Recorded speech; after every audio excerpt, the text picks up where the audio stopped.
Katsumi seemed insulted because I doubted him, but all the facts pointed at him. I wouldn't blame him if he decided not to talk. However, he decided he'd make it up to me. Within the next hour, he showed up at my door. Visibly upset and short of breath, he asked me to listen to him. I'm listening, Katsumi. It has to be something important if you had to come here. It is. I wouldn't have come to the other part of the city in the middle of the night for... I know who's behind the sabotage of you getting into the police academy. Katsumi showed me the timestamp on the email and told me that it had happened when I had been at his place. The person who did that was the same person who was blackmailing Katsumi. It's obvious the blackmailers won't give up until they pull out some more information from me. I'm afraid they're ready to get their revenge on me through my friends.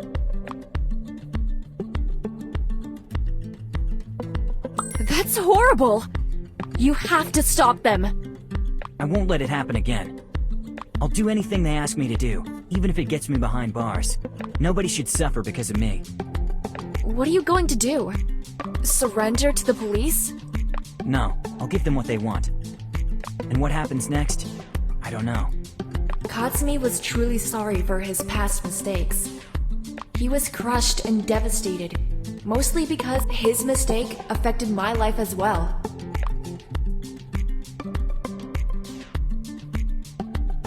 I liked Katsumi as a friend, and I couldn't stay mad at him forever. But I couldn't forget how his reckless behavior affected my life. Will you ever forgive me? Maybe sometimes. Maybe never. We'll see. You're kidding me, right? No, I'm dead serious. If you want me to forgive you, you have to help me. Explain to the dean I wasn't the one who withdrew my application for the entrance exam. Katsumi sat on the bed next to me and tried hugging me, but it ended with him just patting my back. Rokuro entered the room at that moment. His eyes were fixed on us. He asked for an explanation. Good evening, guys. Hey, you're here already? Yes, your mother let me in. She told me to keep it down because she went to bed. I see why she told me that. Your mom knew I'd find Katsumi here. Rokuro, I know what it looks like, but don't worry. I'm here to offer my help, nothing else. Sure. I appreciate you trying to fix things. Let me hear it. What's your suggestion? Katsumi got up from the bed to make room for Rokuro, and he moved towards the wall. That cheered Rokuro up. He hugged me and kissed my forehead. I know somebody at the campus who will help you. You make an appeal for retaking the entrance exam. A student? An assistant professor. He's on good terms with all the professors. He helped me get in, and I believe he'll do the same for you. Just don't let it be some monkey business again. As if I had a different solution. Give me his number. His name is Tadaaki. Katsumi sent me Tadaki's number and went home. Katsumi decided to visit you this late from the other part of the city. He seems really shaken by your problem. He should be. It would be a lot worse if he weren't interested in the consequences that— Are you relaxed now that you have someone at college to help you? I don't know. I'll be relaxed when I get a second chance to take the exam. Until then, I can offer you my lips and hands. You choose. I want you to hold me and kiss me so I can forget all my problems. I'd never say for myself I was a good kisser. But who am I to judge? I'm here to please you. I like it. I'll get used to that. But I have one condition. You can't fall asleep. I have some plans with you later. I can't wait. His warm breath on my neck was enough for me. He pushed me to the bed, grabbed my arms, and lifted them above my head. He was lying above me, not letting me move. He moved lower and suddenly slowed down. He kissed me slowly and gently. Totally unexpected. Rokuro didn't stay long. He left home. The traces of his lips were all over my body. Remembering his soft kisses made me fall asleep easily and helped me get ready for the day after. The following day, I called Akiko to keep me company and walk with me. She attended the college a year longer than me, and she knew how things worked. Besides, she was much braver than me, and she wouldn't mind showing off her attitude. I myself felt confident next to Akiko. Akiko, thanks for coming with me today. You don't have to thank me. You're my friend, and I'll support you always. Same goes for me, Akiko. It means a lot you asked me to come with you, even though you could have asked your boyfriend to keep you company. I don't think I'd make a good impression on the assistant or the professor if I brought my boyfriend with me. You think I'd leave a better impression? Me, the loudmouth Akiko? You make me laugh. I believe in you, Akiko. I know you won't say anything that would make my situation even harder. Of course I won't. I'll make sure they don't lie to you or stall. Great. I know all the basics of the bureaucracy at the college. Great. I don't know anything. Tell me, what did Katsumi tell you? What should you do exactly? He didn't tell me anything. He told me to find the assistant whose contact he gave to me. Wait a sec. What will you say to the assistant? Hey, and I want you to take me back. Akiko was imitating me, while saying that sentence in my voice. It looked dumb and desperate. Akiko, stop fooling around. I'm dead serious. You better find a proof that there was a problem, and ask them to reconsider your case again. I'll help you write an appeal. I completely forgot about that. Enough about my problems. Please change the subject. I can't do this anymore. Surely, you're the one who has a richer love life than me. We could talk about that. Oh no, you won't get away with that. I helped you with your online date.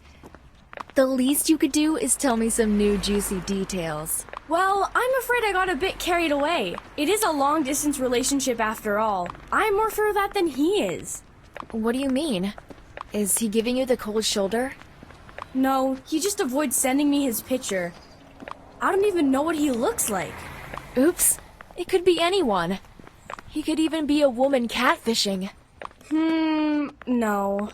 Oh, I get it. You have no clue. Whether he's cute, handsome, etc. I know the etc. part. Dear God, Akiko, you're impossible. I wouldn't want to be a killjoy, but he could have Dumbo ears. Ask him to meet somewhere. He can't refuse the video chatting and meeting you forever. It's stupid. I'll come out as desperate. Don't say that. Why would you waste your time on somebody who has no time for you? Ask him. Now? You have nothing to lose. That's right. You're here. You could help me come up with something to say to him. Akiko opened ChatLinx and started thinking about what to write to her admirer. I gave her a couple of ideas, but Akiko would stay loyal to herself. She went all in. She had nothing to lose.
We arrived at the appointed time and stood in front of the assistant Tadaki's office. I tried to appear calm, but my arms and legs refused to be still. Akiko noticed that. She grabbed me with both hands and made me take a deep breath so I could calm down. Don't panic! You'll appear as insecure that way. You have to show you firmly believe in what you are saying. Easy for you to say, Akiko. I'm new here and nobody's gonna take me seriously. Everything's gonna be okay. You're not alone. If you start stammering, I'll jump in. Deal? Deal. We waited a few minutes more and Tadaki finally came out of the office. I thought at first that he was a student, but then I heard other students talking to him politely. It was him. Akiko was nudging me and rushing me to approach him immediately, cause the students left him alone for a couple of minutes. Come on, go!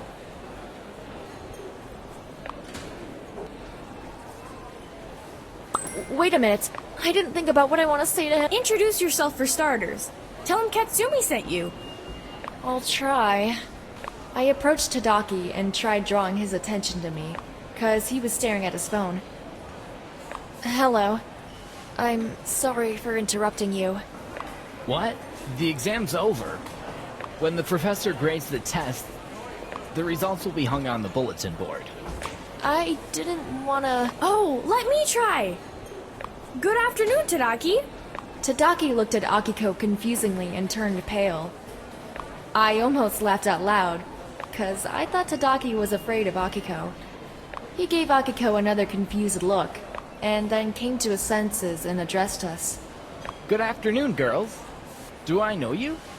I rushed to answer before Akiko, knowing that she'd say something harsh, as usual. No, but we have a friend in common, Katsumi. Akiko stood back and let me talk. That's right, Katsumi told me you had a problem with the entrance exam, and I told him I'd gladly help you. What do I have to do? If we were to follow the rules, you'd have to write an appeal and submit it to the board. It'd take a month to reach the dean, and then you'd have to wait for another month to have it revised. I'm here so that appeal finds its rightful place on a shorter note. And that's it? I can retake the entrance exam? I can't promise you that. The only thing I can promise is I'll put in a good word for you. 'Cause I owe it to Katsumi. That's great. Thank you. You should thank Katsumi. If you could excuse me now. Yes, of course. I gave him my appeal and thanked him again. He glanced at his phone and started walking down the hall, but it seemed that he suddenly changed his... Akiko and I were looking at him from a distance and talked about him. He's a lost cause. Why does he seem like a lost cause to you? Maybe he's just busy and has a lot in his mind. Look at him walking. As if he doesn't know where he's headed. We might look like that too, especially when we bury our heads into our phone. You're no fun when you don't share my opinion. What? Really? Akiko's remark made me laugh and lifted my spirits. I felt a sudden relief. I had a feeling everything was gonna be alright. I'm glad I made you laugh. Yes, everything's going according to plan. Look who's coming. I see. Like a cherry on top. That's all you need to get lost. You don't need me anymore. Hey! My boyfriend was walking towards us, looking straight at me. He waved to Akiko and then kissed me in front of a bunch of other students. It was our first kiss in front of that many people. Akiko started protesting and drawing attention to herself. Hi. Hi, honey. Somebody's in love! Come on, split up. You're not alone. We're not doing anything wrong. Who could mind me hugging my boyfriend? Oops, we made a boo-boo. Forgive us, please. Fine. Do what you want. I'm just saying, professors don't like smooching around in the hallways. Nobody saw us, Akiko. Don't worry.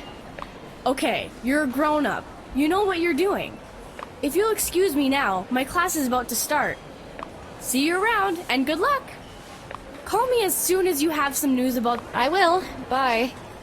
Bye. What are we gonna do now? That's why I'm here. I wanted you to come with me for a walk. I wanted to show you a place where I go to find my peace. That's just what I need. Let's go. We came to the park, which I used to visit almost. Something was different.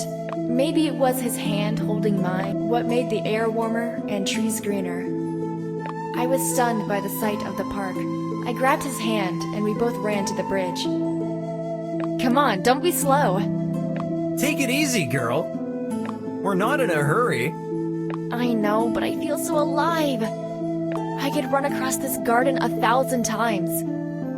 You're in love, Missy. I may be, but I'm not the only one. He kissed me and chased me down the garden. We stopped in the middle of the bridge. He stood behind me and put both of his arms around my waist. I looked at the calm pond below the bridge and saw our reflection. We made a cute couple. A few koi fish swam towards us and drew my attention. Koi fish brought good fortune.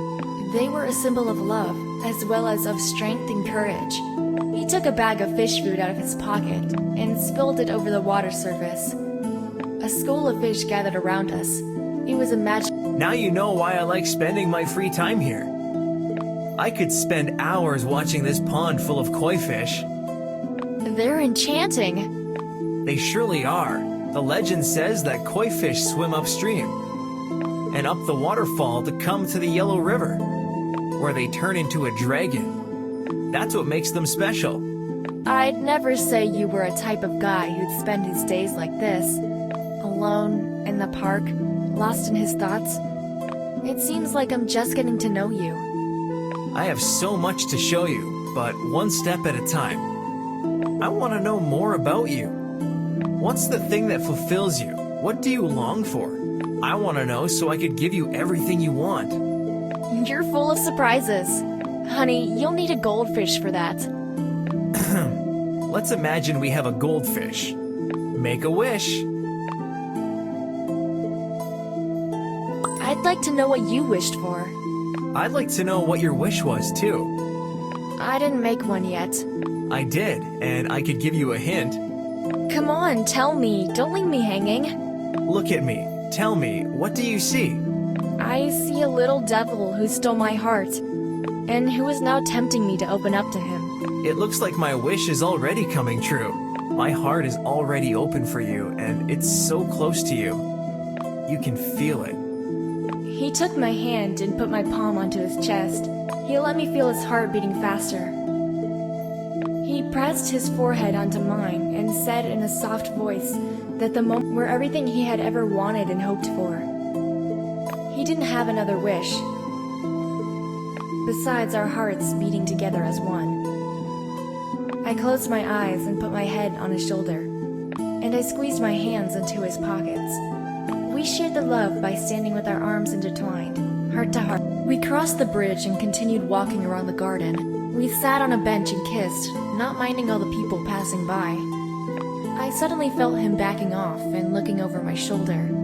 He kissed me distractedly and confusedly. He was lost in thoughts. Hey, you! What's over there that's more interesting than me? What? Who?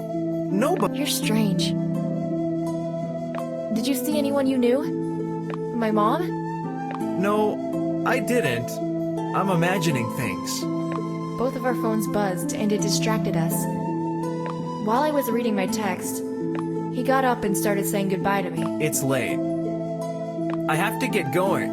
I'm sorry I can't walk you home. You're going? But we could have... Never mind.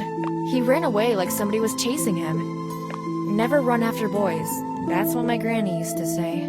Akiko was texting me constantly, and I couldn't answer any of her texts. She was furious. I scrolled through her text to the end.